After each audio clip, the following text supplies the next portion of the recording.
Welcome to Energize and Revitalize with Dr. Amy. I'm Dr. Amy Cooper-Smith, a doctorate prepared nurse practitioner, and this show is about empowering you to live a radiant, healthy, and balanced life.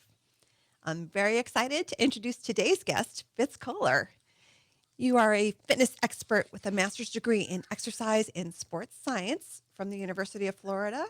Go Gators. Yeah. And you're also the author of You Supercharged. So, Yes, ma'am. welcome. Thank you so much for being here today. I'm very excited about our talk.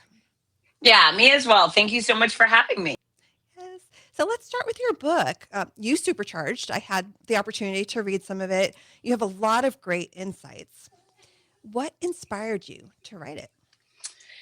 So I've been teaching fitness since I turned 14, and I fell in love with the ability to help people not only change their bodies but change their minds, change upgrade their profession, upgrade their personal lives, and I really bought into it. I thought, okay, I believe in this. You start taking care of one thing, and there's a stream. What's the word? Golly, Downstream? Yep. thank you. Effect. And so, you know, decades into my career, I believe it more than ever.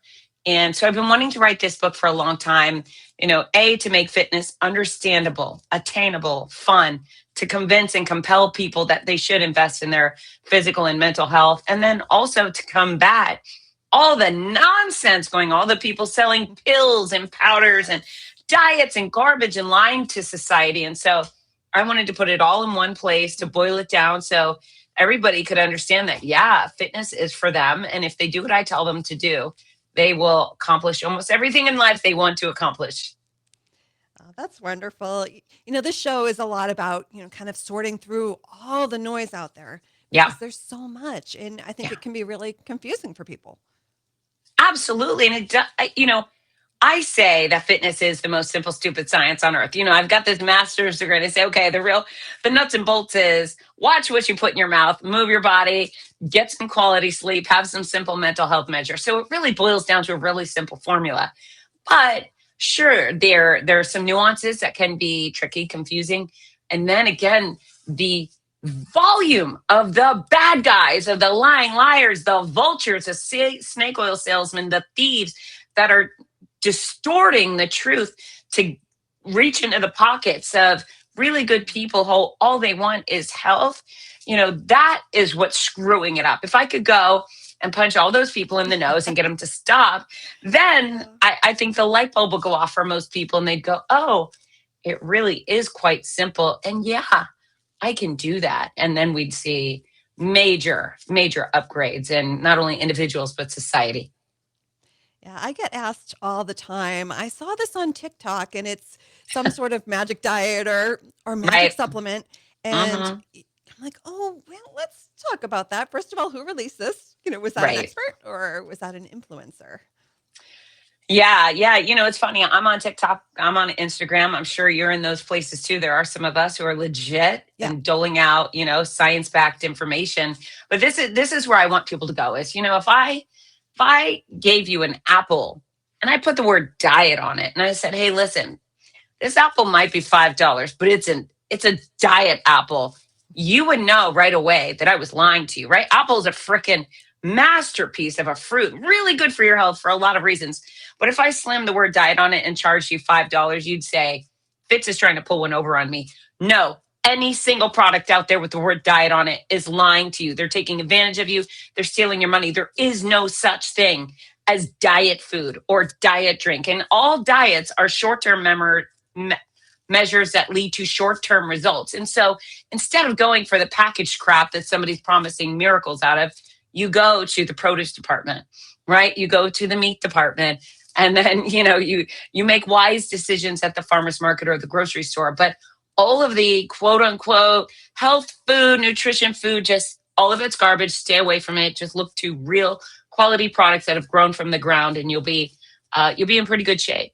Yep. Eat real food. Just simplify it. Yeah, eat real food. Simple. Yeah. I don't like the word diet per se because Hmm. when I say what's your diet, like, I mean, what do you eat? I'm not Yeah. saying what diet trend are you on, but so we probably need a different way to ask people about their daily I, habits. I agree. And so my website, fitzness.com, the only way you'll see that word diet is if we are trashing them. If we are telling you why diets are stupid, diets are dumb. It kills me. I have a friend, Tara Collingwood. She's a brilliant dietitian, but she'll say healthy diet, healthy diet. And in my mind, I think, stop. And not just against her, but, diet, you're right, has a connotation. And people hear, oh, well, then I could do keto. No, you effing can't do keto. You can't do intermittent fasting. It's all garbage. It all leads to misery and suffering and failure. And so, yeah, we should change the terminology. I talk about healthy eating, wise nutrition, but suggesting that there is a healthy way to have a diet is really screwing with people, don't you think? I think giving a magic bullet, or something extreme. Yeah, it's confusing. Yeah, it's confusing, and it's long term, potentially dangerous to eliminate certain nutrients or to go down the wrong path. But yeah, so we don't like trendy diets. Nope. But definitely eat real. I love eat real food. Just Yeah. yeah.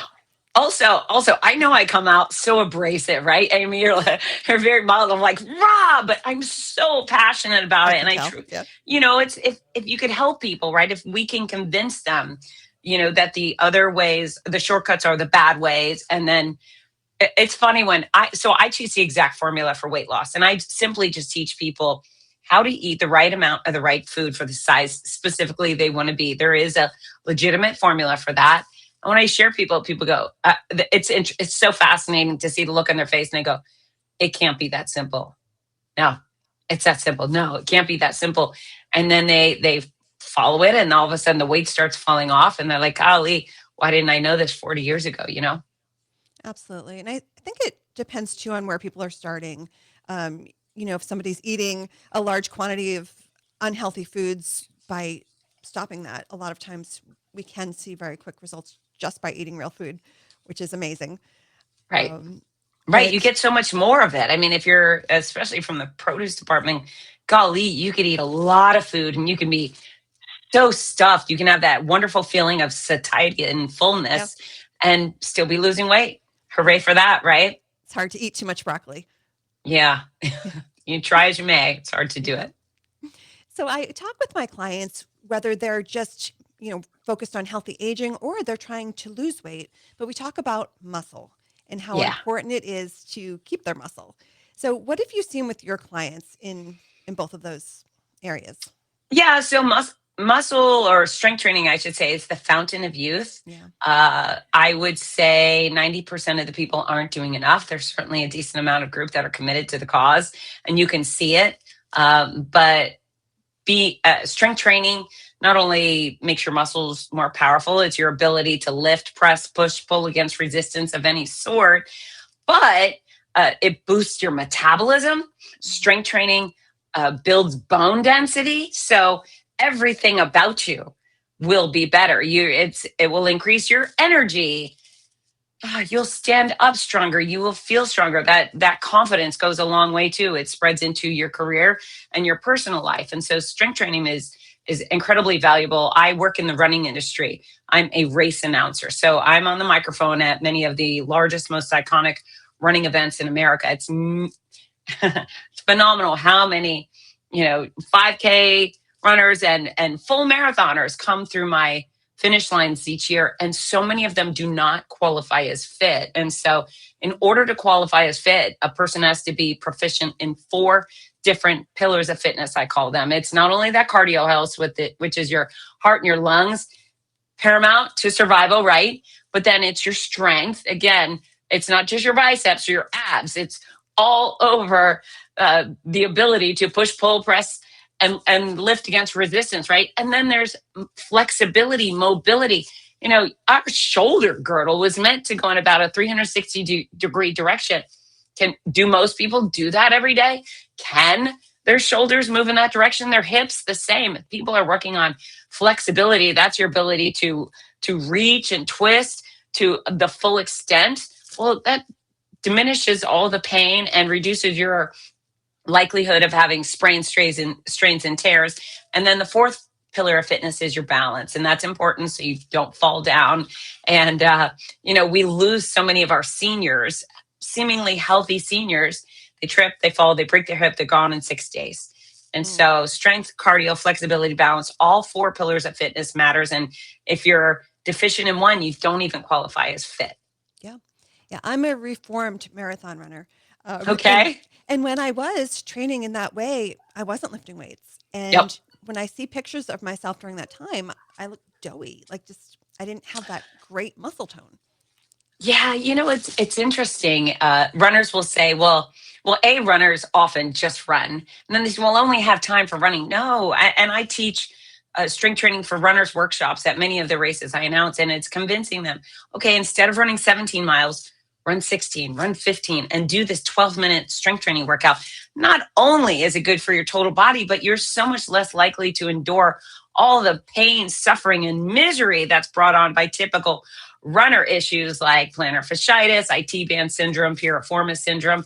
Strength training prevents those things, and it also helps you recover from those things. So, I think culturally, our country is just, well, the world probably has been slow to appreciate strength training. I remember my mother telling my sister when she was in high school, she was not allowed to take the weight training class because she didn't want her to become a bodybuilder, which is like saying if you went for a jog around the block, you'd instantly become a world famous marathoner. Ladies, that's not going to happen. You It's don't really have the hard to do that. testosterone. Yeah, you don't have the testosterone Right. necessary, and you'd have to like put in a really meaningful effort with nutrition. Instead, strength training will make everything about you better. And so that do not strength training mindset is the reason all of our mothers are shattering like glass. Right. Osteopenia, osteoporosis, that is a direct result of the do not strength train culture. And you put in the fact that they smoked back then more frequently. And so, yeah, we should have not only all the great guys in the world, but the women too, with a intense focus on strength training. And strength training really does equal quality of life. And also, I think the muscles are sexy, I do too. right? Um, so a lot of my clients are older of that generation, and especially when they're on their weight loss journey, they'll say, "Well, I walk every day." I'm like, Yeah. "That's awesome," but Yep. so when you encounter that, how do you convince people to add that strength training in? Oh, well, I just tell them what I just told you. Yeah, And I don't pull the punches, right? Do you want to fall down? Do you want black eyes? Do you want to lose your teeth? Do you want to break your hip? No? Okay, well, here we go. This is the right. secret to doing better. And again, I lean in on strength training, but it's got to go balance training too. Balance training can be as simple as standing on one foot while you brush your teeth in the morning, standing on one Mhm. foot while you're checking out at the grocery store. It's not super complicated. And then when it comes to strength training, I think people I would guess to say if I were going to say, here's $1,000, show me 5 strength training moves, people could do that, right? They know a push up, they know a squat, they know a lunge. That's a great start. In general, start where you are, do what you know how to do.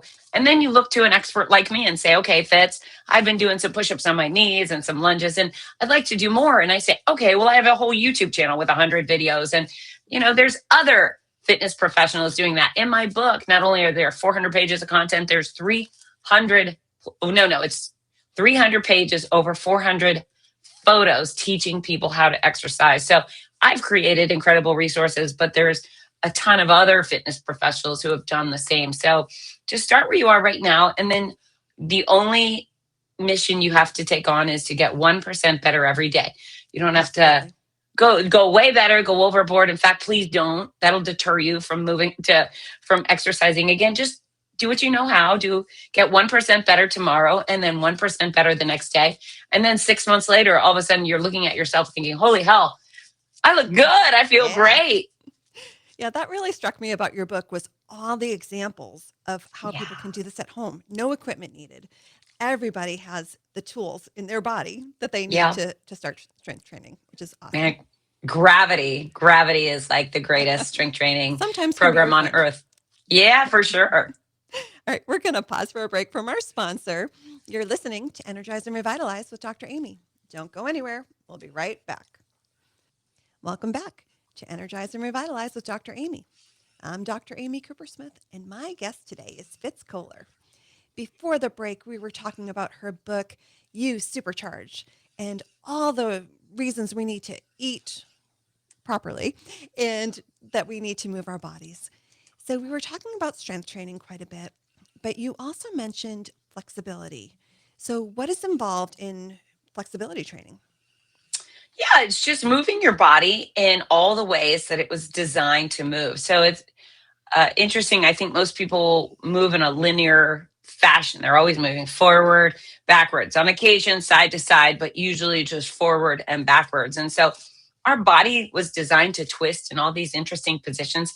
All the movements we see gymnasts go through, our bodies were designed to do that too. Now, of course, many of us would think, oh, flinging us ourselves off the vault would be incredible or impossible. But yeah, your body is designed to twist, to go through these broad ranges of motion. And if you're stunted, if you can only, let's say, leaning forward, if you can only touch your knees, well, then something worth working on, right? The further you can go, the less likely you are to have sprains, strains, and tears in your hamstring and your calves and your back, Mm-hmm. right? And so that's another place where we do 1% better every day. And so with strength training, there are some serious rules to making progress. Like each muscle, for example, should only be trained every other day to get to your best. But if you do abs every day, for example, you will stop seeing progress with your abdominals. Right. So strength training has specific rules. But flexibility, the rules are really limited. And so you can and you should stretch very frequently throughout the day, every day. And the more you do it, the better everything's going to feel. So if you're suffering from pain and you haven't had a crash or a fall, one of those instances where you say, "Oi, I hurt myself," the doctor sends you to a physical therapist.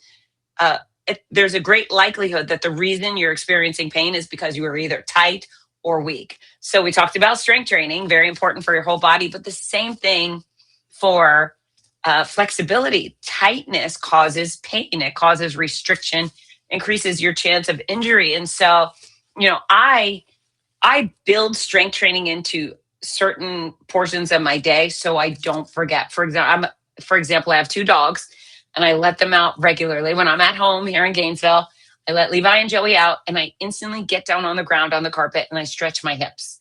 I stretch them in 4 or 5 different ways. My back feels so much better. People don't realize that their back pain may not be an injury to their back. It may be the fact that their hips are really tight and they're causing hypermobility in their low back. And so, if you can tie certain stretches to certain activities, you'd be more likely to do it. If you walk through your office door, for example, you can always hinge your elbows and forearms to the door frame, walk forward, you're stretching out your chest. Great. If you have a broomstick nearby or a belt, you can always do wonderful stretches to open up your chest and your shoulders and back. But flexibility is it's paramount to, again, preventing injuries and feeling great. It's energizing. And when you stand up straight because you're not hunched over, you look good and you're more likely to meet your mate. You're more likely to get the job, to get the account, to make the sale, because confident people are perceived as more trustworthy. So stretch it out, stand up straight. Absolutely. And I think people are really surprised to learn that when they hurt, they need to move. So some people, when they hurt, they want to sit on the couch, not Right. knowing that they're actually making it worse. That Um, that's right. And that's a real like chronic explanation we hear from folks with arthritis. They go, I have arthritis, it hurts yeah. to move. No, okay. Motion is lotion. We've heard that. The more you move, the less bad you're going to feel. And move in gentle ways. So I like to do things that are really rough. I was a competitive kickboxer. I like running. I like pounding the earth. That's one of my favorite things to do. Sometimes it's nice to dial it back. You can get in a pool. I know we're going to talk about this, but I did have cancer. I went through almost a year and a half of chemotherapy and I had a ton of radiation and surgeries. And I was beaten to death by my treatment. And so when after my surgery, I started rebuilding myself back. I got in a pool and I wiggled for a while. That was it. I didn't do anything dramatic. I didn't even swim a lap. I just wiggled, right? And so starting where you are with the commitment to do no harm, it's a genius way to pursue fitness. And if you're constantly moving in a gentle but uh, gentle but uh, purposeful way, you're bound to make the progress you're looking for.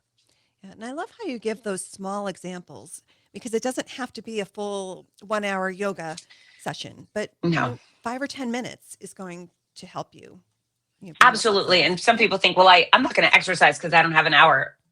Okay, all right. Well, if I asked you simply to get down on the ground and do 60 seconds of push ups, 20 seconds in, you'd be cursing me, right? So you can accomplish great things in a very short amount of time. And if that's the way you have to go about fitness, a little bit here, a little bit there, as long as you are actually doing the little bits throughout your day, you'll make wonderful progress. Yes.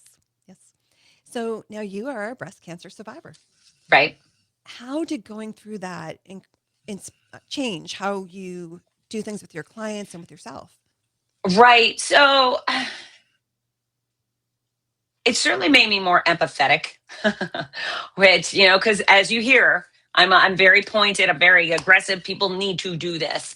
It was one of the first times I've really been beaten up so badly. I've endured various injuries, and I was pregnant twice, and we all have these little comebacks, right?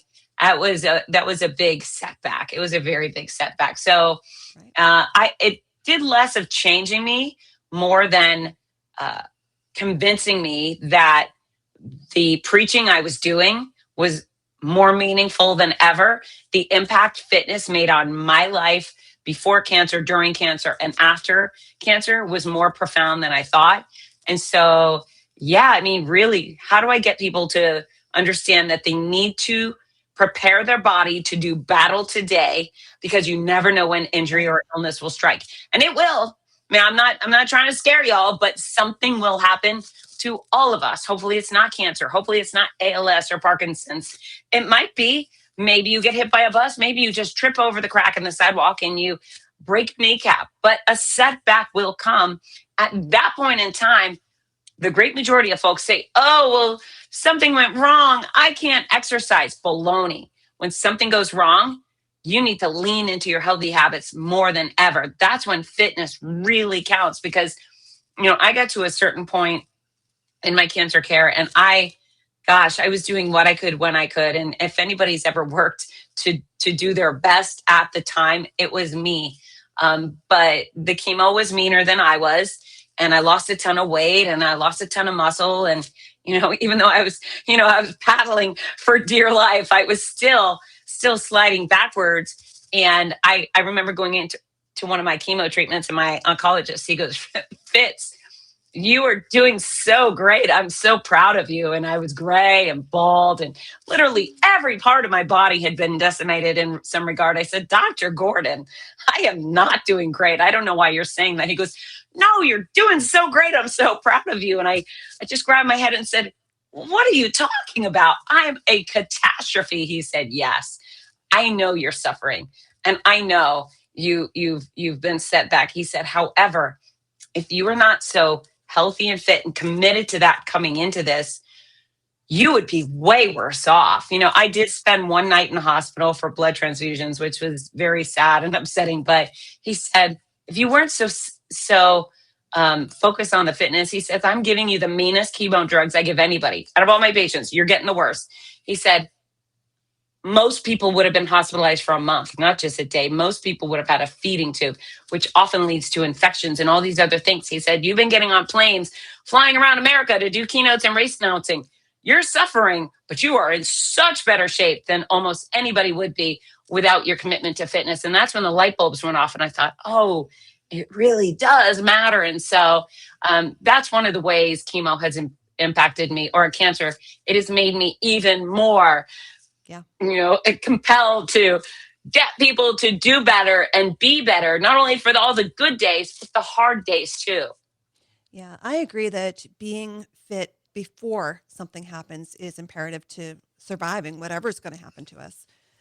Well, that's right. I mean, if you're going to go into any tragedy, whatever it is, would you rather be John Cena, or would you rather be Pee Wee Herman? There is, let's go to be the muscular, strong, fit person.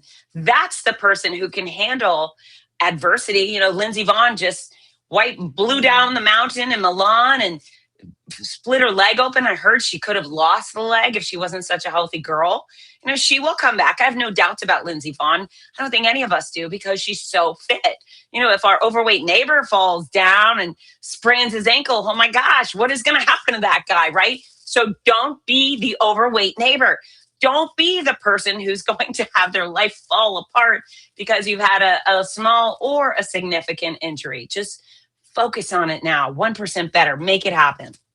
Absolutely. And, there are also statistics that show, specifically after a cancer diagnosis, that women, with breast cancer who exercise are up to 55% less likely to have recurrence of that cancer.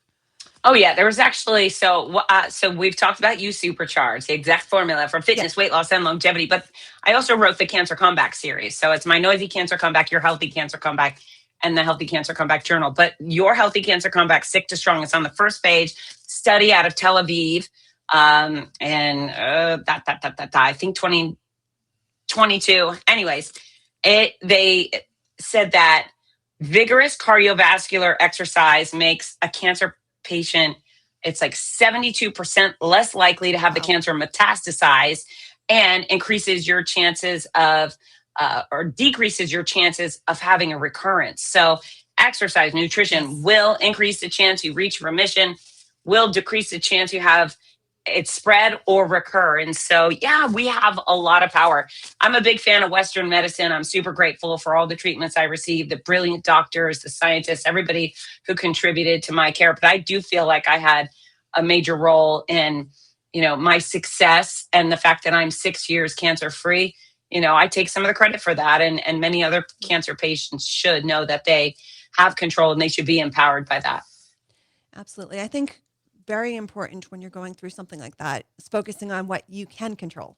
That's it. You can control what you put in your body and how you move your body, and That's right. all the rest we have to deal with. And really, the focusing on mindset with anything is going to help us be healthier. 1,000%, 1,000%. And listen, I was there, and it was terrifying. It was scary. It was stressful. It was the most stress I had ever endured in my entire lifetime, all into one day. And each day had that type of stress for a very long time. But, I would ask my doctor, what can I do about this? Sometimes my blood test would go weird. And so what can I do? And that's really what people need to know, is there are things you can do, even if they're just traditional health practices. When it comes to the mental health game, man, it couldn't be any more vital. For me, I never had a why me moment. Some people are like, why me? Okay, I'm a fitness expert, vegetarian, spent my whole life. I could have questioned the sanity of me having cancer, but I knew I was a fluke. And I live in Gainesville, near the University of Florida, that has a pediatric cancer center. And what did those babies do? Those babies did nothing. And then